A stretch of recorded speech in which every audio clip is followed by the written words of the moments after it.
Hey guys, I'm back again, and today I want to touch on something that comes up a lot in my work.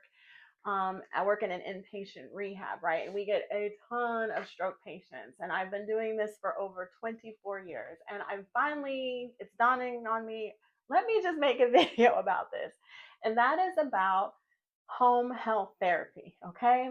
So I'm going to give you the spiel and the things that I tell all of my patients, right? And have been telling people and having conversations with patients before they go home about home health therapy. So I'm going to share all my little nuggets with you today. All right. So here we go.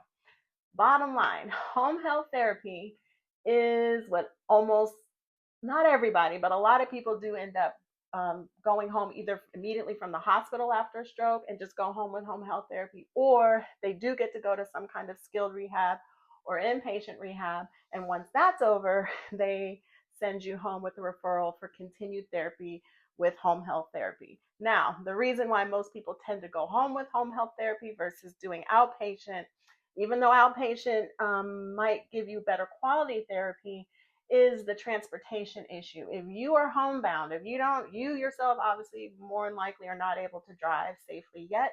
And if your family's working or you don't have a network of friends or people who can drive you in for outpatient therapy appointments day in and day out, then you end up with home health. Now, I have worked home health. Many years I've done home health and worked with tons of stroke patients at home with home health. This video is not about bad mouthing home health therapy at all. Okay.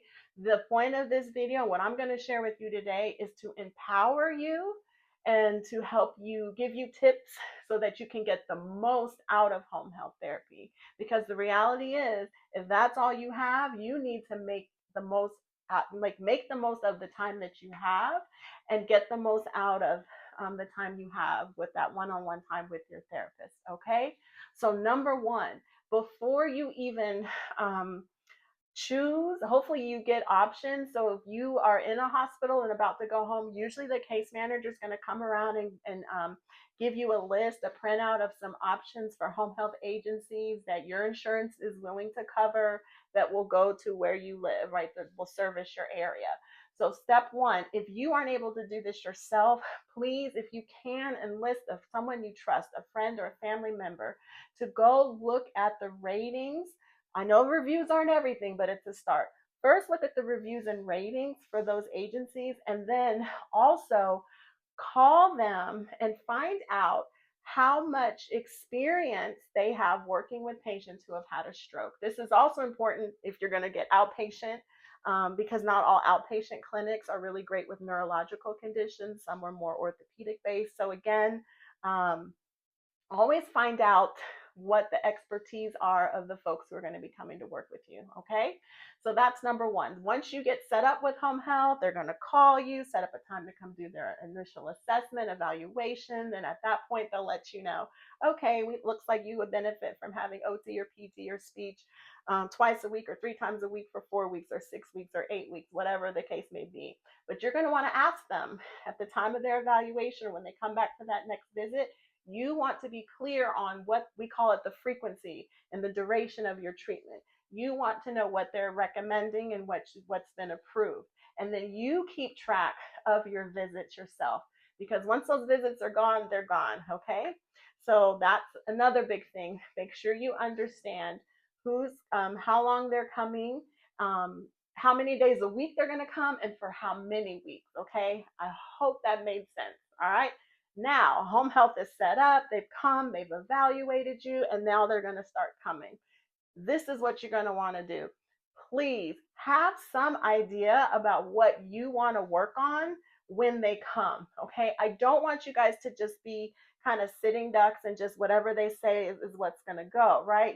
I really want you to take ownership of your recovery process. Also, I say this a lot too. Rehab, like true rehabilitation, regardless of what you're rehabbing from, when it's done well, it's a collaboration. It is not, I sit back and this is the expert and they blah on me what to do and I just go along. That's just not how it is, right? Not when it's done well. That's the key. Whether it's inpatient, it doesn't matter what level of rehab you're at. It should always be a collaboration. Your therapists are kind of the subject matter experts, but you're the expert on your body. You're the expert on, what is important to you in your life and what you want to prioritize. So again, you have to collaborate with your caregivers, with your therapists.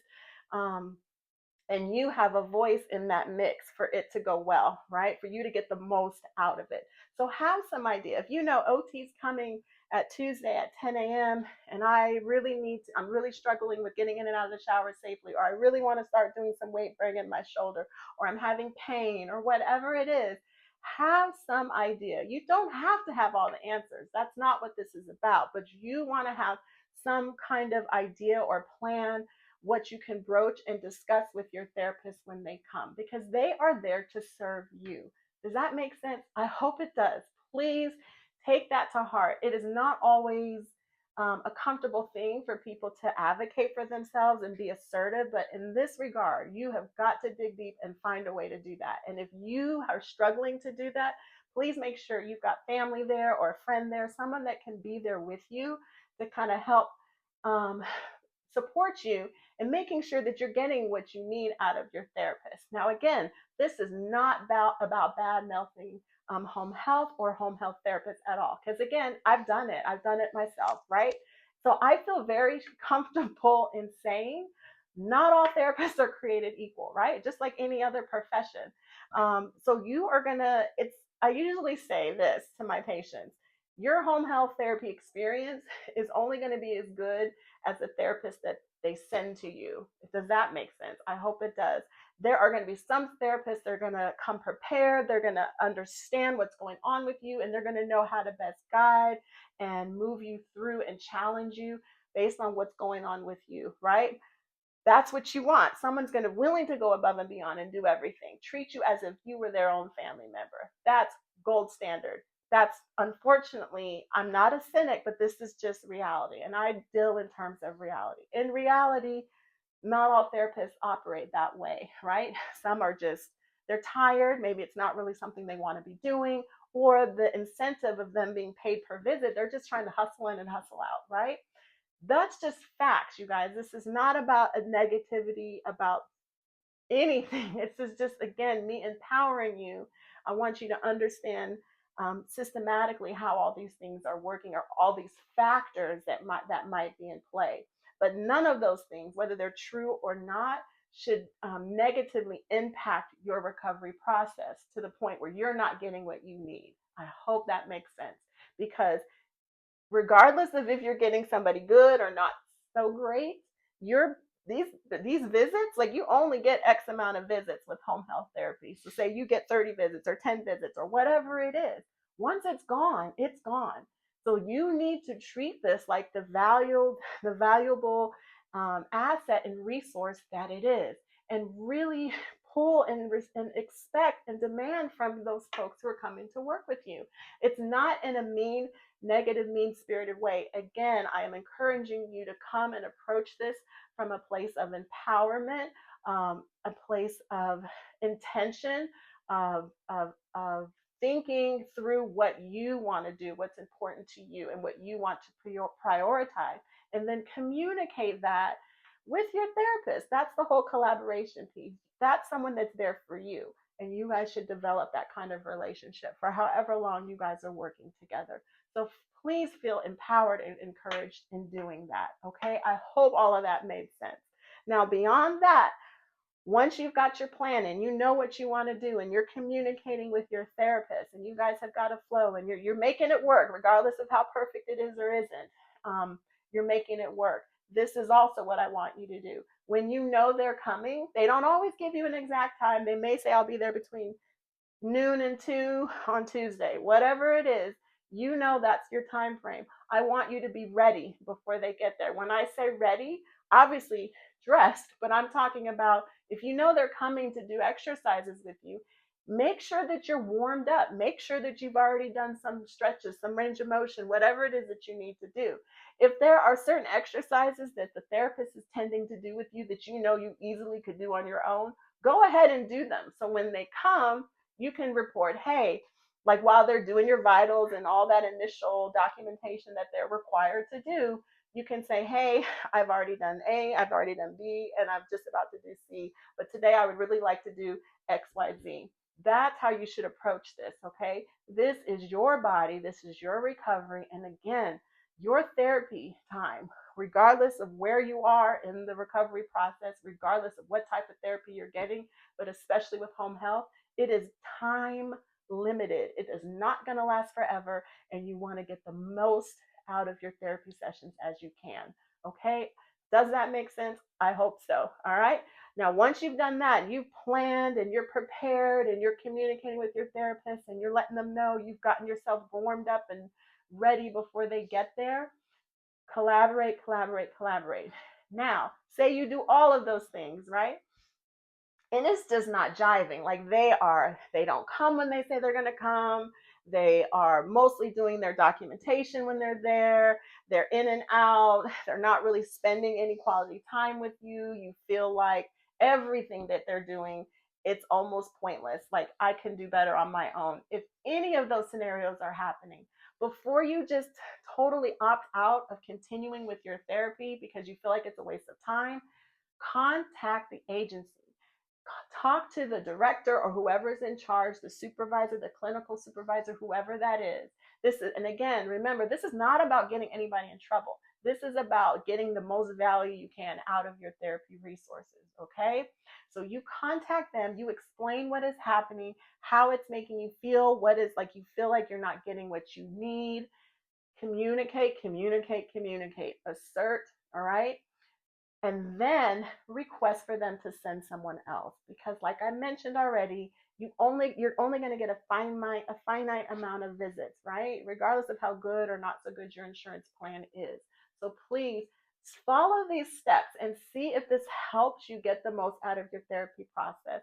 As a last resort, like I just said, you can request for them to send someone else, because if you're doing all those other things that I mentioned before, you're planning and you're getting ready and you're involved and you're trying to collaborate and communicate with your therapist, and you're still not getting a good result or a good vibe or a good feeling or good connection with them, then definitely contact the office and request someone else. Okay.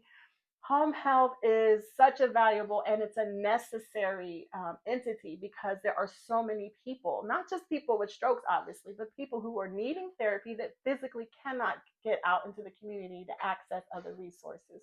So you're kind of at the mercy at the mercy of whoever comes, and what spirit they're coming to work with you. So just be clued in and know what to look for, and then be confident. I hope what I'm sharing with you encourages you and kind of empowers you to know that you can navigate these waters, because it is such a valuable resource and you really can make it work for you. All right. I hope that all came off as I intended it to empower and educate. And that's all I can say.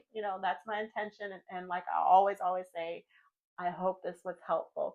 Please shoot me a comment. Let me know about some of your home health therapy experiences. Hopefully they were positive. Let me know if you're just getting ready and gearing up for home health and are planning to kind of implement some of these tactics. And let me know. Stay in communication with me. Let me know. I would love to hear some stories and what your experiences have been. All right. Hope this was helpful. See y'all next time. If you found this video helpful, don't forget to subscribe for more DIY videos to help you along the way in your stroke recovery. Struggling at home? Have a question? Leave me a comment. I'm here to help.